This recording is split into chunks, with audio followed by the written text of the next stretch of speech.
we haven't talked a lot of Ohio State this summer, and I thought a fun little debate could be had surrounding how we rank our three most recent coaches. Ryan Day is obviously coming off a historic run with the first ever expanded college football playoff national championship. It begs the question, where does he rank in comparison to the two greats before him? Speaking, of course, of Urban Meyer and Jim Tressel. So let's get into it. I want to start by breaking down some of their coaching stats and what that looks like. So, Mr. Producer, thank you. All right. That might be a little hard to see for you because it's a little hard to see for me, and I'm not that old. Tim, I'm sorry. You're probably struggling. Listen, let's start with Tress. Tress came in and took over at a time where he was sorely needed. He went 94 and 22. He had a bowl record of 6-4. He beat that team up north 9 times. He was 9-1 against them. Had six Big Ten championships, and of course one national championship. Do you One need me thing to read these stats, man? Because I can see it perfectly fine. I have it on a small screen. I don't because I pulled up the graphic now. No, you're good. But I'm just but messing with thank you you. anyway. One thing to say about his coaching record, real quick, is that that does not include 12 vacated wins in the season where he went. It was 12-1, right? Noah, What did Bueller. you say? I'm sorry. I said it did not include the season where he went. It was 12-1, right? I Where they believe so. vacated his Yes. last season. Yes. Anyway, it's a 81% win percentage. It's pretty solid. Moving Correct. on to Urban Meyer. Urban had a record of 83-9. That's a 90% win record. He was 4-2 in bowl games. Obviously, those two losses both coming to Clemson, which were pretty hard to stomach. But he was 7-0 against that team up north. 3 Big Ten championships and one national championship, which was the first ever college football playoff national championship. Another historic run. He took on an Alabama team that expected to dominate, beat them, and he took on an Oregon team that was expected to dominate and beat them as well. And now we have Ryan Day. Normally he wouldn't be in this conversation, but as mentioned, he does have a natty now. He's 70-10 at Ohio State. That puts him at an 87, almost 88% win percentage. He's 6-4 in bowl games, 1-4 against the team up north. They did cancel the COVID season, by the way, after we spanked them in 2019. Should be noted. He has 2 Big Ten championships under his belt and one national championship. Also, the thing about Ryan Day, that bowl record being the same as Tressel, it is a little disingenuous just from the fact that he was 6-4. That includes this run, of which he got several wins, 4 wins, to kind of boost that record. One other note is that that does include 3 wins in his record when he was interim coach for Urban Meyer. All right, let's jump into it. How do you rank these three coaches and why? Yeah, it's pretty simple breakdown for me right now. It's Urban 1, Tressel 2, Ryan Day 3. Ryan Day has every opportunity to continue to climb that leaderboard despite his Michigan record of being 1-4. He's won a Big Ten championship. He's won a national championship. As many as the aforementioned two who are considered Buckeye coaching legends, in my opinion. Urban Meyer is number one because of his win percentage, because of the quality of recruits that we had here, the quality of players that we've had here. Not that that isn't anything that ever changes with Ohio State, Yeah. but you see it. There was a dip, and then Urban Meyer became the head coach, and that was the re-explosion of the Ohio State Buckeyes. Um, the two before Ryan Day have their own controversies for their own reasons, whether that be off the field for Urban Meyer or some things with a fellow coach that was on his roster, Tressel, and some of the back deal workings for tattoos and stuff that he might have been aware of. Tressel deserves number two. It's really close run, in my opinion. I favor Urban Meyer a little selfishly as well because he went to my high school alma mater. But it goes 1 Urban Meyer, 2 Jim Tressel, 3 Ryan Day. But Ryan Day stays for another 10 years, wins another national championship, and flips that team up north record. He deserves to be number one, even if people don't feel like it right now. What do you think, E? Yeah, I don't completely disagree. My take's a little different, but I agree with what you're saying about Ryan Day. He can catapult himself to number one. I would say this: he better damn well win more than one national championship in the next 10 years. I know that sounds crazy, but you're at the Ohio State University. We talk about it all the time. There are three primary goals: beat Michigan, win a Big Ten championship, and compete and win a national championship. Um, I put Tressel at number one. I flip him and Urban for a couple reasons. The first is that he is the catalyst that turned this entire program around. Without Tressel, there is no Urban, there is no Day, there is no following national championships. He came in a time when we did not beat Michigan at all. John Cooper was a decent head coach, but he couldn't win against Michigan, and we got rid of him. Tressel comes in, and one of the first things he says is, "It's X number of days until we go to that team up north. That is the game." He made the rivalry what it is to go 9-1, 9-1, followed by 7-0 by Urban. I mean, that is a stretch that will probably never happen again on either side. Uh, Obviously, Michigan has won the last four straight. I think Ryan Day is a very good coach. I'll touch on Urban in a second. I think Day is a really good coach. Sometimes he tries to overcoach, and that's my biggest issue with him. Take that Michigan game this year. He has a stud quarterback that's been lighting it up. Arguably was probably concussed after that first quarter, but whatever. Set that aside for a second. We decide to come out in the second half and run into the teeth of their defense. If Michigan had one good thing going for them, it's that defensive line, and he wanted to make a point and just run right into it. I don't get it to this day. I don't get that play calling. It makes zero sense to me. Had he won, had he been, let's just say he's 5-0 against Michigan, he's probably at least number two right now, right? Um, Yeah, he's up there. I'll say that.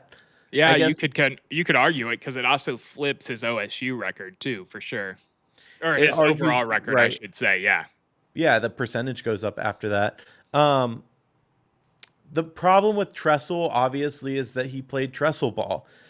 It worked really well in 2002. It did not work in 2007. As we know, the speed of the SEC, I still think they hang their hats on that. But I remember when we played, and God, who knows if you even remember this game, but we were 1 versus 2 against Michigan to end the year, and we beat them to then go on to the national championship.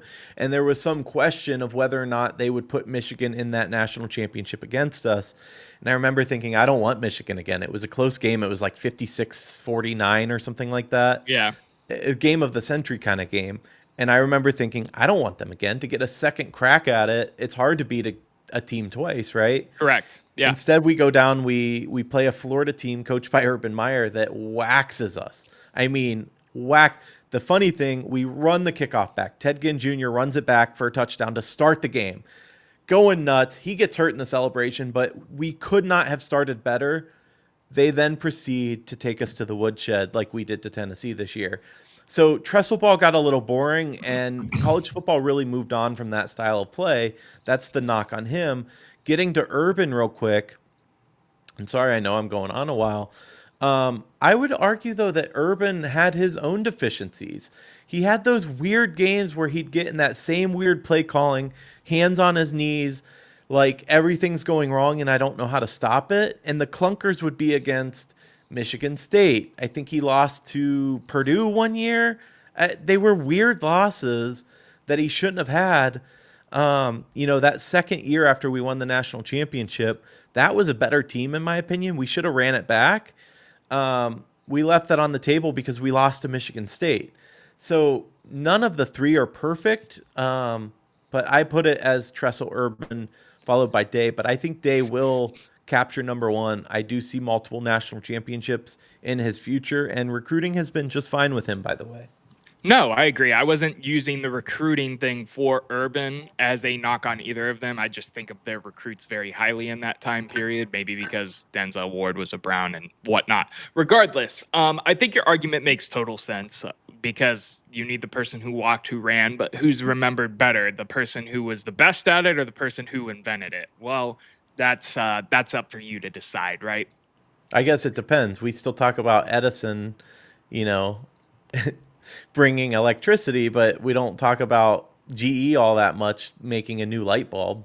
Correct. It just depends That's on a the bad situation. example. No, I got your example though, and I think the people got your example. So don't beat yourself up. I'm being nice. I don't know why I'm feeling nice to you right I now. know, it's Normally we weird. want to box on the show. I think your take makes perfect sense, but I still am partial to Urban because of how good those teams were, his winning percentage and whatnot. Yes, he had some of those weird games where you'd go lose to like Virginia Tech or something like that, or Purdue when they're 2-11. But Tim's comment I'm laughing at right now. Didn't Urban date your aunt or mom? No. no, he bullied my mom, in fact, but I won't put that one out there. And bullied is a strong term as well. He was friends with my uncles, so they would mess with the little sister, as you do. He was not a bully in high school. Don't quote me on that. Um, that being said, though, I like your take. I think it makes sense, but I'm still going to disagree and stand firm on my Urban side. We could go back and forth with this kind of thing, but I don't think either of us are going to move. I think it has to do a little bit with childhood and such too. You grew up heavier in the Tressel side. I grew up heavier in the Urban Meyer side of things, and now we're both experiencing Ryan Day and kind of the same level-headed mindset. So I think that plays a part of it as well. Yeah, I mean, it's funny because all three national championships in our lifetime, and it is ours because you were just alive for that first one. Um, they were all kind of historic in the sense that nobody expected it. The very first one with not Ohio State's first one, obviously. There's a lot. Um, the first one with Tressel, we beat a Miami team that was unbeatable. Um, it was, no one expected us to beat the Hurricanes. Um, and then the second one, obviously, we beat Alabama, we beat Oregon. This third one, I'll take no opportunity not to say we kicked the ever loving shit out of Tennessee before beating Oregon, Texas, and Notre Dame in that order. That's a hell John's of a still run. singing Rocky Top to this day, crying a little John, bit. I can hear it. He's singing it now from the Outer Banks or wherever he is on this vacation, um, which is bullshit. He had no faith in our boys. We all had faith. None. Um, but what do you think moving forward this season, real quick? We have a quarterback battle underway. I made the comment that I think it's going to be incredibly hard for college football teams to repeat. The nature of the playoff and what's going to happen makes it nigh impossible. But if any team were to repeat, I think it's Ohio State this year. What are your thoughts? I think it's no. I want to say I believe that Ohio State will repeat, but with a new quarterback in, with some of the other stuff that's going on, a lot of people graduating or moving on. We paid for a lot of those prospects. Judkins, one of them, to come in and play for us last year. I think this team is still going to be really good. I think this team is going to be really exciting. I think this team is a playoff team through and through. Jeremiah Smith is an absolute dog, but I don't know if I can really hang my hat and be that type of fan that, us Ohio State Buckeyes fans get and saying we're going to repeat and all that. There's too many question marks, and the new college football playoff format makes it so hard to do so. 100%. Tim, who's your QB? We don't know. It's probably It's saying, but between saying St. Clair and Lincoln Kleinholtz, something like that. Uh, he is the returning veteran, if you will. So I don't want it to be him for the record. A lot will be told in that Texas game, which is week one, which is insane. I'll actually be in the Outer Banks. We're getting down there early just so we can watch that game somewhere. fair. That'll tell us a lot. But I think it's telling that Ohio State players have returned. Um, and I don't just mean Jeremiah Smith, but in this world where anyone can go take a payday, almost everybody has stayed loyal to Ohio State. I think that speaks to the tightness of this family. And I don't know. It'll be interesting.